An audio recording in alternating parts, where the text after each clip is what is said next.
So today we're going to be diagnosing this truck right here. It's got check engine light. Customer came in, will not regen. So today we're going to learn how to do a diag with computer, what parameters to look for in live data, and see if we can figure out the no regen issue. So we got Cummins Insight pulled up. Okay, first thing we're going to do is scan for codes.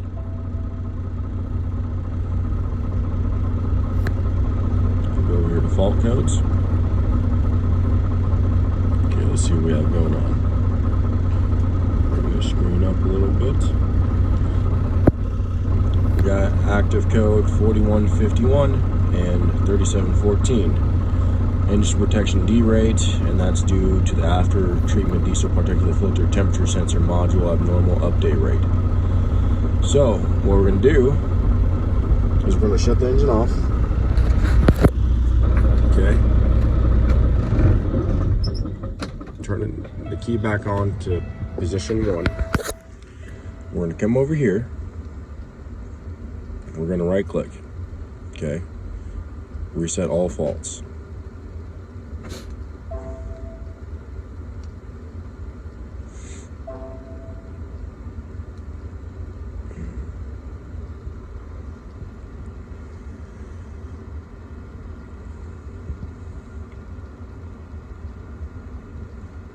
It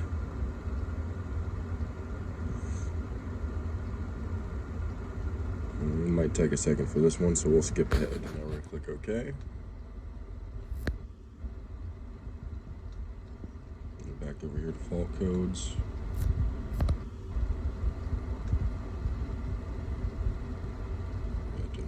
So these codes will not reset.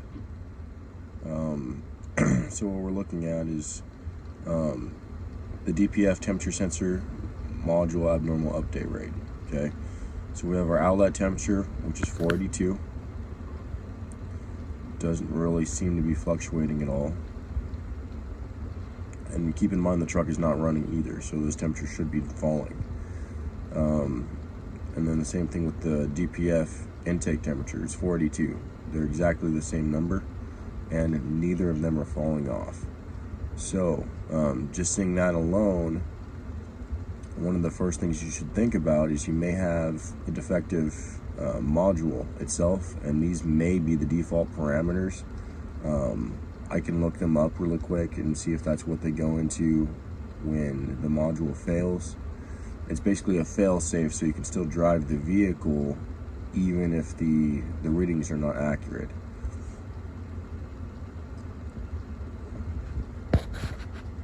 It's mostly in regards to like a sensor failure, so you're not stranded on the side of the road. Now we have the truck running, okay? And our DPF particulate filter pressures, those do change, which honestly, that's definitely within range of a good DPF, but our temperatures are not changing. So just to eliminate that it's a software issue, we're going to shut down Cummins Insight and start to back up and check again, because that is also possible. So we're going to close this out.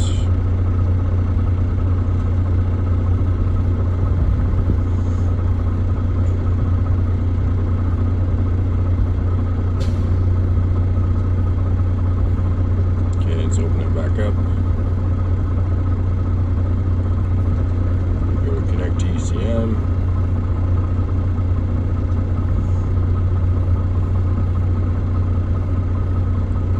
And say for instance the software was frozen or something, we should have a different at least a different temperature on the inlet and outlet temperature of the DPF. So we're going to go back into fault codes.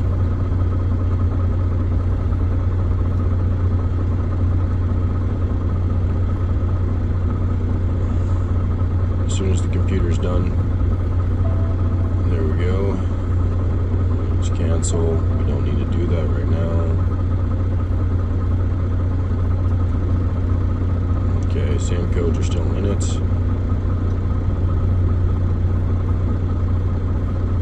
So let's go to data.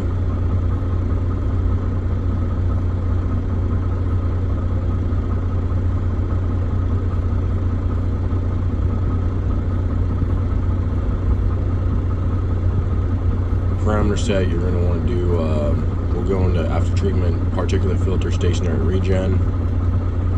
We'll open up this data set.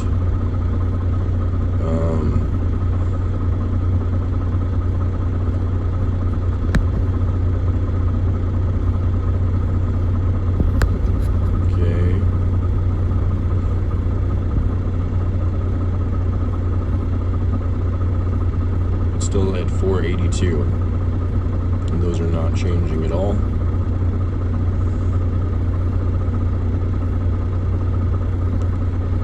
So we've definitely got something going on with the temperature sensors. The things we're going to need to look for, we need to make sure that those sensors are actually getting voltage, or the separate modules, I should say, for the inlet and outlet temperature. But we're going to try to throw it into a regen really quick and see if we get anything different out of it. So we're going to go ECM diagnostic tests.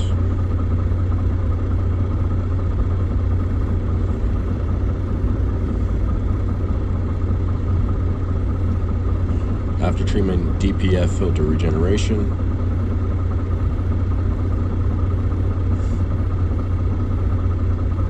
And then it's going to tell you basically the parameters it's looking for, the values before you start regen.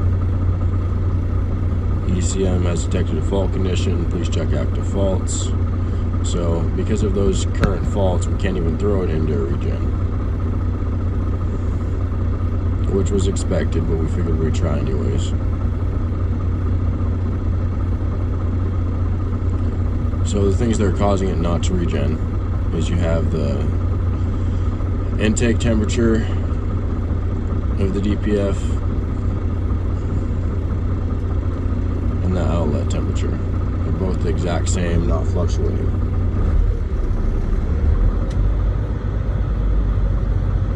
So we need to find a diagram or something in regards to the wiring on this to see what the active voltage is for the intake or inlet and outlet temperature sensors.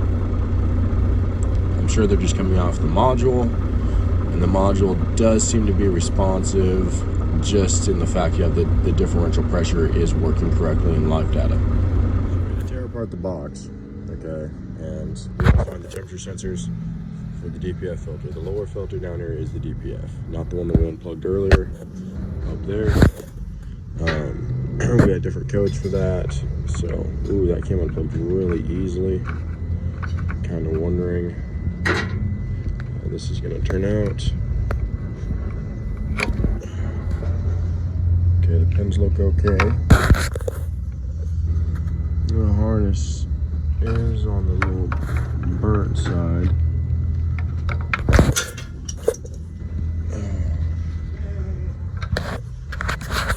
All I did was unplug the after treatment temperature sensor module and plug it back in. We can tell that there's no change. So what we're going to do next is grab the multimeter and see if we're actually getting voltage to the module itself. On the sensor, got this pin right here. Show 12 volts constant. Okay. And those are the signal outputs from the sensors. They're both the same, so that's good. And then the ground, we're going to check that. The ground is testing good.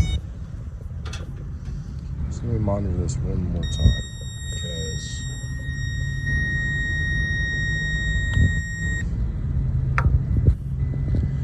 I think there might be a voltage drop. I'm going to have to set my phone down and move the pigtail while I'm hooked up to it to see if there's a break in the wire.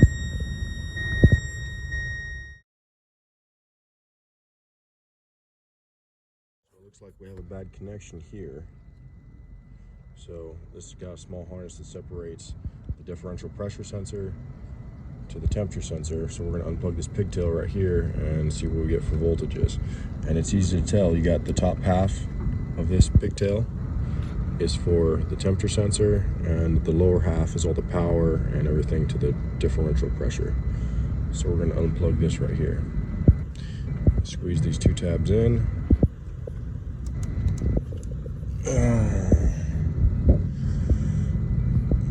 it's not going to be so easy. So we did one of our probing tips. We have it hooked up to our power probe right here. I'm going to test the pins to see if we get better voltage. Okay, there's 5 volt there. It's going to be in the top pins on this pigtail. 2.5, this will probably be 2.5, roughly. We should have our ground and our voltage. We still have a low voltage issue. We can figure out why.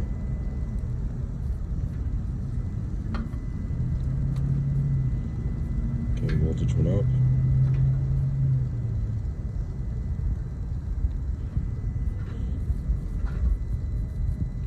I feel like this harness is damaged somewhere.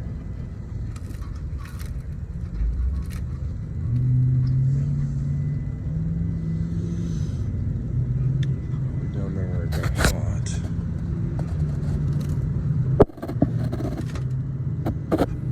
Voltage is going up just by moving the harness. Okay. 8.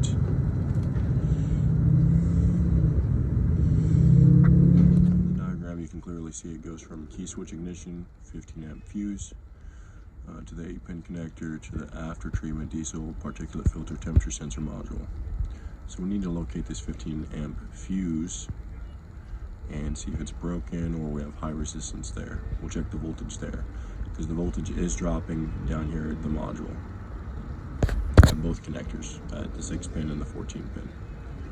So now we're going to do an ohms test to eliminate part of the circuit. We're going to test the power pin that goes to the differential pressure temperature sensor module. Okay, and then we're going to go up here to the main harness that controls everything for the SRC and DPF filters. And all we're doing is we're going to find out which one of these right here is the power to that and see if there's any resistance.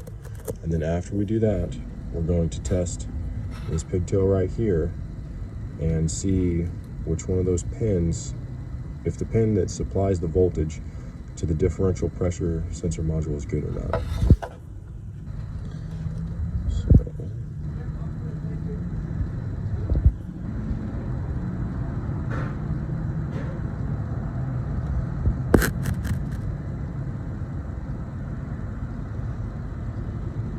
Not hearing anything yet.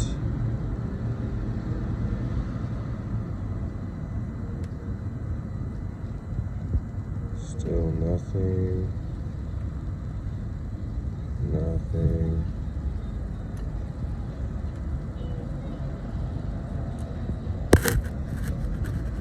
That is weird.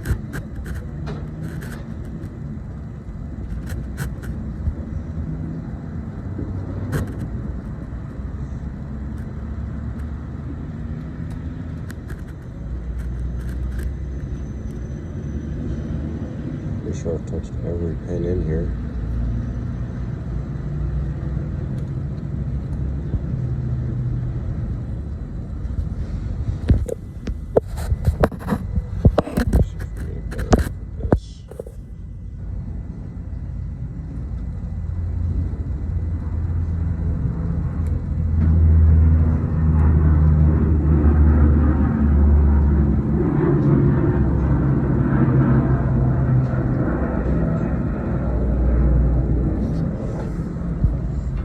To make sure it's working.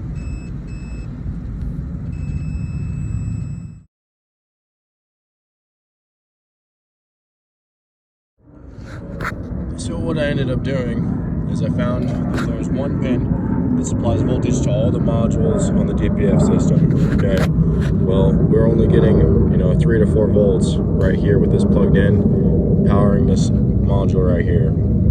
So all I did is I gave it a little bit of assistance. I hooked it up to a 5 amp load, energized, I gave it power, then I went and checked my codes on the ECM again. And because that code went away, that's just basically telling me, it has a good 12 volt supply right there, but you follow the harness back and it's obviously damaged from that main pigtail up there to here. So all we're gonna do is get a new harness and install it and the code will be resolved.